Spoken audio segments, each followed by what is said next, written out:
It is currently 4:44 p.m. in a Target bathroom.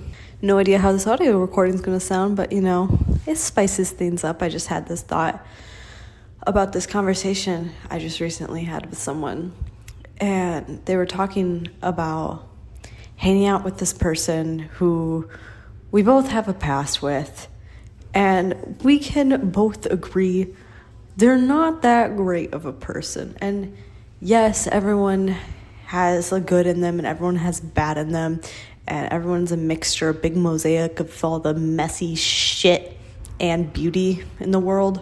But you can definitely tell who has leaned more one way and is more egoic. Which, nothing wrong with the ego. The ego is a very good thing, and it can be a tool if we use our intentions properly. We can mold an ego that basically repels negative thoughts, negative energy, and only invites and brings in love, unconditional love. For example, if you were to laugh at me and be like, "Why are you recording this? This is a really dumb idea. You're stupid. Ha ha ha. This is just funny to watch you fail." I would go, "You know what? I actually think it's very fucking intelligent. And why are you shitting on someone for doing something?" I think it takes a lot more balls, which I hate that term, so I don't know why I used it. I think it takes a lot more, it rolls off the tongue better. I think it takes a lot more balls to be yourself and put yourself out there vulnerably and just authentically than it is to just shit on someone. So, fuck you. I'm not on my couch just scrolling on TikTok all day. I'm fucking researching, and I'm learning, and I'm doing shit that feels good. And I think a lot of what I say is actually really fucking smart. But you see, that's my ego that I've built up, because I didn't always used to believe that. Back a while ago, if someone were to say that, I would have accepted it as true.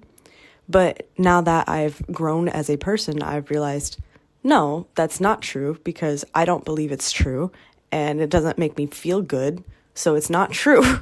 So having an ego isn't bad. It can act as your armor. But anyways, I got really far off topic. I was talking about the difference between someone less compassionate for another human versus someone who, yeah, on the outside they may seem really fucked up, like they're always doing the wrong thing. But they got a good heart, and they really are fucking trying. And I think anyone who's genuinely been around this person, who isn't brainwashed themselves, a fresh outside perspective, can understand that they are just one of the most shaming, selfish people. That just a personality type. I can't even say like the most, because no, it's a very common thing actually. It's very normal, but it's not the type of person you want to be around. And we both grew up around this person, and they're talking about how they're going on like a meeting with them soon. Like they're going on to hang out with them. And I was like, why? Just why? I don't understand this person, because they continuously associate themselves with every single person who has created their trauma, created them into being the person that they are today, to being a program, to being someone who really struggles. It's such a common thing you see too. People who have had family in their whole lives, they've done nothing but tell them every single thing that's wrong with them, tell them how awful of a person they are, do atrocious things. And for some reason, the kid will always keep them in their life. And eventually, when they become an adult, they're like, "Oh, well, you just learn to kind of get over it. Like, don't let it bother you. That's your parents. That's your family. Of course, I'm going to keep in contact with them. Like, I love them." Even though all the parent does is still shame them and look down on them like they're filthy, demonic scum. Why are you still around them? The parent never really changes. And the kid has just accepted that as minor little things, minor little quirks that the parents do. I feel as if it is a child's tendency to love their parents quite frankly, more than the parents love the kid in a lot of cases. A child will make so many excuses for their behavior, understand, rationalize, spend so much of their time, energy trying to explain how they became the person that they became and make it make sense and find ways to still love them and yada, yada, yada. When in actuality, the parent's low-key just a piece of shit. And the parent would have never done that for the child. So while the child's trying to rationalize their parents' behavior and why they became the person that they are and find ways to still love them, they're running around with the scars left behind, chasing after all the wrong people who will give them that feeling of love that they never received and are never going to receive. As they deal with this devastation, their entire life blows up in their face. They fail school, they probably do a bunch of reckless ass shit. And where is the parent in all of this? Oh yeah, still shaming them, still beating the crap out of them, still making them feel like worthless scum. You guys know. You guys probably know. And they always come back with their tail between their legs to the source of the problem, the parents, just to get more, what? Confirmation of abuse? For them to point out all your flaws so you can go, oh yeah, you're right. That's why it never works out for me. You're right, I don't deserve love. Wow. This was a great reminder. Thank you. So you can cling on to that desperation of craving love. And then the parent will be like, oh yeah, you are stupid. And then they leave and they're still on this invisible leash. Oh, I can't do that. I'm stupid. Like it's, I hope you guys see what I'm saying. The child becomes like a conditioned little puppy, even though they may not say it out loud because they know it's crazy. They still want their parent to just love them, to just wake up and be like, wow, I see you. I think you're incredible. And it's never gonna happen.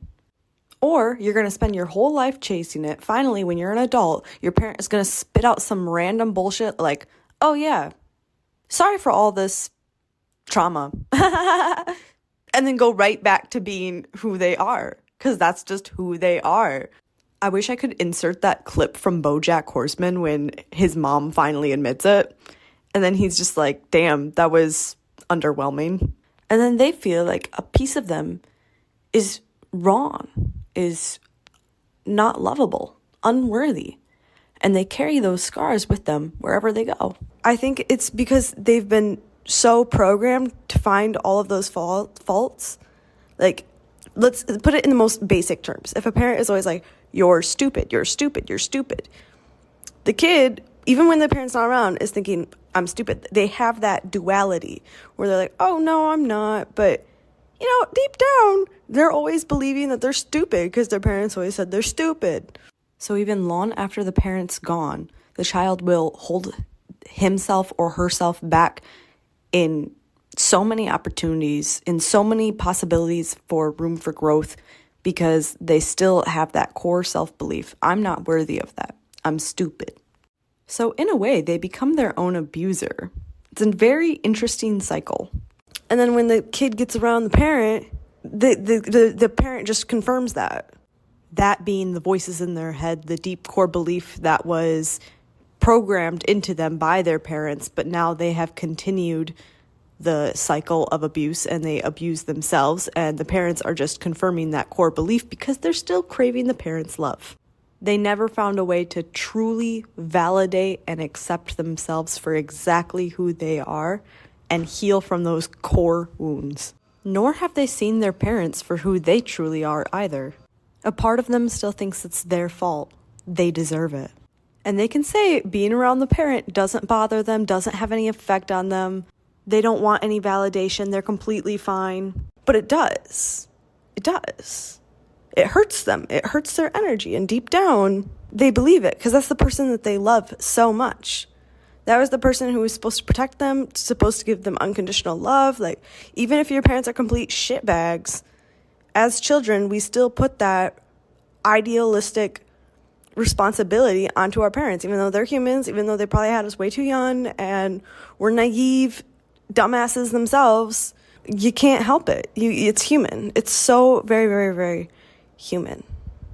I really hope you guys just picked up what I put down, because I think I left some heavy truths out there, but not everyone is able to hear it. So a majority of this was recorded just now because I listened to that little thing and then it sparked imagination, and then it led me bunny hop trail to one event to another.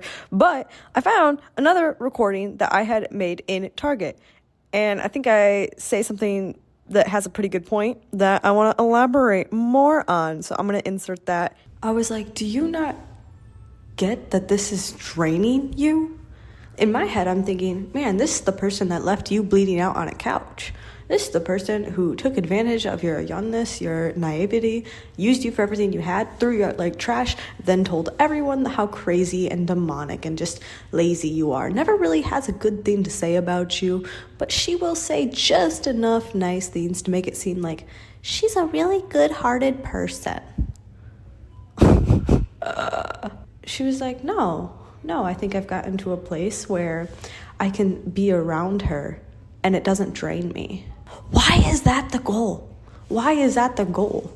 That you are so loyal to the people who you grew up with, the people who you are your blood, that the goal in life is to just be strong enough to be able to tolerate their presence, to be strong enough to have a big enough bubble of protection on that you don't come out feeling like a complete piece of shit. That's the goal? That's so sad. That's so sad. I've been shamed, misunderstood, beaten down, taken advantage of, brainwashed my entire life. I'm done. I'm just done. I don't need that in my life anymore. I got out. I got out for a reason. Why?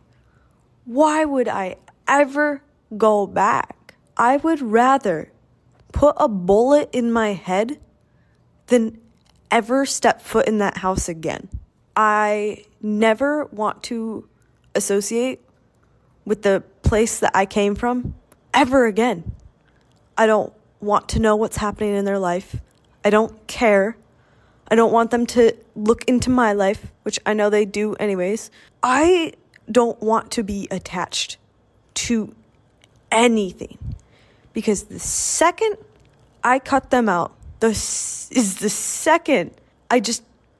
the first time I've ever been able to breathe. And now it's just been this huge process of realizing, oh, you can do that. You can say that. You are free. You are safe. No one's going to jump out at you. No one's going to chase you. No one's going to... You're safe. You're safe, Bethany. You're fine. You're okay. It's okay. Everything's okay. It's insane. It's insane. And I'm so grateful to be who I am, because so many people never cut out their family. And I, quite frankly, don't understand why. They stay in the exact same spot, the exact same location, never really getting away from it. All I desire to do is get as far away as possible. And I will. Mark my words.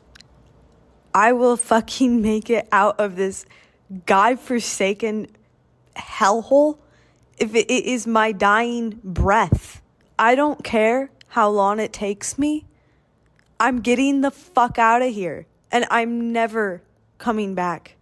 Why would I want to when every time I go out, all I see is all the pain that this place has wreaked havoc on? This isn't my home.